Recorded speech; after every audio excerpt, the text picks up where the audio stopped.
The hip flexors are big muscle groups that cross the front of your hips. They get really tight with sitting and with dynamic activities like a lot of running. These are a couple yoga poses that you can use to help stretch out your hip flexors. So this is low lunge. So pulling into the core, setting the tailbone down, feeling a stretch in the front of the leg, making sure your foot's out far enough that your knee's not coming over your toe. Hands can be on the knee or reaching up. And then holding for about 6 breaths. You can repeat on the opposite side. Crescent lunge is a great position to stretch your hip flexor. So one foot's forward, the other foot's out. More on railroad tracks and less tightrope, so you can pull the back leg, the hip of the back leg forward. In this case, it's my right leg. And then arms reaching up overhead. Sometimes I like to take the right arm and reach it forward a little bit just to straighten my hips. Core's pulling in, tailbone lengthening. And again, just watching the front knee is not coming over your big toe, it's not keeping in, it's kind of pulling out. Taking 6 breaths in this pose, and then repeating on the opposite side.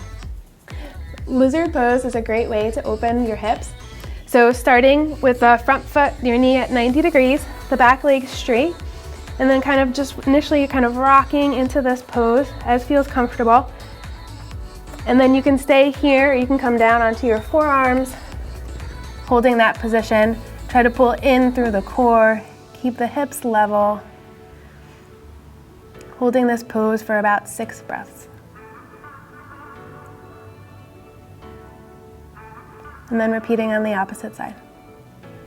Floor bow helps to open the front of your hips. Start lying on a mat. You can do one side at a time or both sides together. I'll start showing you one side at a time. So coming into a comfortable position on your stomach.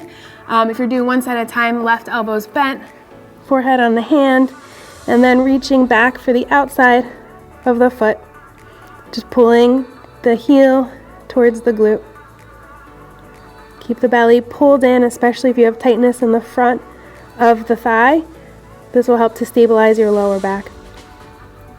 To do this position with both legs, you're going to put your forehead to the mat, arms reach back, grabbing the heels, staying here, or lifting up, holding this pose for 6 breaths. Warrior One is a great way to open up through the hips. So start with your feet hip width distance apart. The front foot is at 12 o'clock on the mat. The back foot's kind of out on an angle so that the outer edge of your foot's pressing down. You're gonna kind of sink into the pose, adjusting your feet as far as feels comfortable. And then the left hip or the hip of the back leg, you're gonna kind of just pull it forward. You should feel a nice stretch through the front here, engaging through the core, lengthening through the tailbone, and then reaching up through the arms. Taking 6 breaths here, and then repeating on the opposite side.